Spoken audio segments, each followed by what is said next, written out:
ಇತ್ತೀಚೆಗೆ ಶಿವಮೊಗ್ಗದಲ್ಲಿ ವಾಲ್ಮೀಕಿ ಅಭಿವೃದ್ಧಿ ನಿಗಮದ ಅಧಿಕಾರಿ ಚಂದ್ರಶೇಖರ್ ಎಂಬುವವರು ಡೆತ್ ನೋಟ್ ಬರೆದಿಟ್ಟು ಆತ್ಮಹತ್ಯೆಗೆ ಶರಣಾಗಿದ್ದರು. ಈ ಹಿನ್ನೆಲೆಯಲ್ಲಿ ಪ್ರಕರಣವನ್ನ ಸಿಐಡಿ ವಶಕ್ಕೆ ನೀಡಲಾಗಿದೆ. ಮೇ 16ರಂದು ಚಂದ್ರಶೇಖರ್ ಎಂಬುವವರು ಶಿವಮೊಗ್ಗದ ವಿನೋಬನಗರ ನಿವಾಸದಲ್ಲಿ ಆತ್ಮಹತ್ಯೆ ಮಾಡಿಕೊಂಡಿದ್ದರು.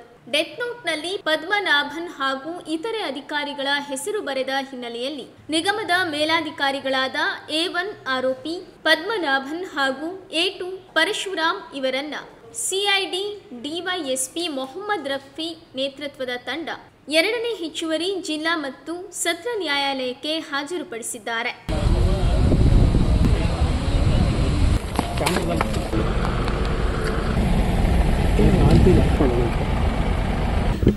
A1 ಆರೋಪಿಯಾದಂಥ ಪದ್ಮನಾಭ್ ಮತ್ತು A2 ಆರೋಪಿಯಾದಂಥ ಪರಶುರಾಮರು ಅವರ ಒಂದು ಚಂದ್ರಶೇಖರ್ ಏನು ಡೆತ್ ನೋಟ್ ಬರೆದಿಟ್ಟು ವಿನಂಬನ ಪೊಲೀಸ್ ಸ್ಟೇಷನಲ್ಲಿ ಡೆತ್ ನೋಟ್ ಬರೆದಿಟ್ಟು ನನ್ನ ಸಾವಿಗೆ ಇದಂತ ಹೇಳಿ ಬರೆದಿದ್ದಾರೆ. ಆ ವಿಚಾರವಾಗಿ ಇವತ್ತು ವಿಚಾರಣೆ ಏನು 2ನೇ ಹೆಚ್ಚುವರಿ ನೆಲದಲ್ಲಿ ಹೆಚ್ಚುವರಿಯಾಗಿ ವಿಚಾರಣೆ ನಡೀತಾ ಇತ್ತು. ಆ ವಿಚಾರವಾಗಿ ಪದ್ಮನಾಭ್ ಮತ್ತು ಇವರು ಪರಶುರಾಮರು ನ್ಯಾಯಾಲಯಕ್ಕೆ ಹಾಜರಾಗಿದ್ದಾರೆ.